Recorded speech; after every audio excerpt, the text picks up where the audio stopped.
como versículo de referência Marcos, capítulo 12, verso 10, que diz assim: Vocês não leram que as escrituras sagradas dizem: a pedra que os construtores rejeitaram veio a ser a mais importante de todas.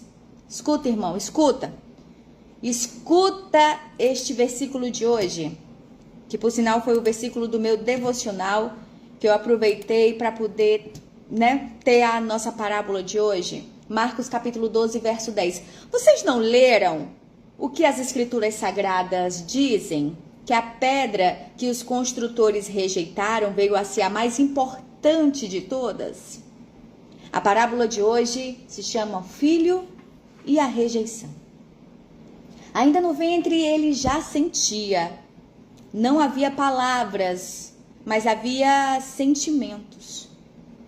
Toda vez que a mãe chorava sozinha dizendo que não estava pronta, ele ouvia. Toda vez que ela acariciava a barriga com medo ao invés de amor, ele percebia. A rejeição, mesmo silenciosa, ecoava como um trovão naquele pequeno coração que ainda batia frágil. Ele não entendia o porquê, mas sentia que não era desejado. O calor que deveria ser abrigo parecia um muro. O ventre que deveria ser casa parecia uma prisão. Mas naquele escuro silencioso, uma luz sussurrava suavemente: Você é amado? Antes mesmo de ser formado, eu já te conhecia. Aquela voz não vinha da mãe, nem de nenhum ser humano. Era a voz de Deus. Enquanto o mundo o rejeitava, Deus o aceitava. Enquanto a mãe lutava com os seus próprios medos, Deus o acolhia com ternura. E aquele pequeno ser, mesmo sem entender tudo, começou a sentir paz no meio da dor. Anos depois, aquele bebê cresceu. Tornou-se alguém sensível, compassivo e forte. A rejeição o ensinou a buscar amor em Deus, não nas pessoas. E quando olhou para a cruz, entendeu. Eu fui rejeitado por minha mãe, mas Jesus foi rejeitado por todos e ainda assim me amou primeiro. Ele perdoou a mãe, percebeu que ela também era ferida, assustada, humana, e encontrou propósito em sua dor. E qual a nossa lição? Que a rejeição, ela fere, mas não define.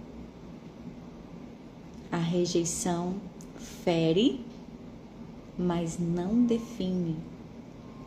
A rejeição é uma das feridas mais profundas que podemos experimentar. Seja ser excluído por quem somos, ou dispensados pelo que fizemos, mas machuca. Desejamos por conexão e aceitação e dói quando não encontramos. E quando eu leio o versículo Marcos capítulo 12, verso 10, que Jesus cita, o livro de Salmos, dizendo: Vocês não leram o que as escrituras sagradas dizem? A pedra que os construtores rejeitaram foi a mais importante de todas. Na construção antiga, os construtores inspecionavam as pedras cuidadosamente, procurando por uma que fosse precisa o suficiente para ser a pedra angular, a fundação que determinava a estabilidade de toda a estrutura. Ironicamente, a pedra que eles dispensaram como sendo inadequada tornou-se a mais importante de todas. O Senhor Jesus conhecia a rejeição muito bem. Mas aqui estão as boas novas. A rejeição não tem a palavra final. Não teve para Jesus e não tem para nós.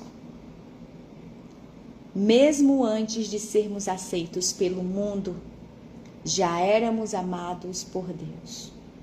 E às vezes, É através da dor da rejeição que aprendemos o valor do amor verdadeiro, aquele que vem do alto, puro, eterno e incondicional. E aprenda de uma vez por todas, a rejeição não é o fim da sua história. A rejeição não é o fim da sua história. Jesus é aquele que o mundo colocou de lado, se tornou a fundação do reino de Deus. Você tem noção disso? E porque Ele é a pedra angular, não temos de temer a rejeição. Nele encontramos pertencimento. Nele somos completamente vistos e amados. A rejeição, ela pode dar a sensação de que é o fim da sua história, mas acredite, com Jesus, é só o começo. Que você pense nisso e que você tenha um lindo dia.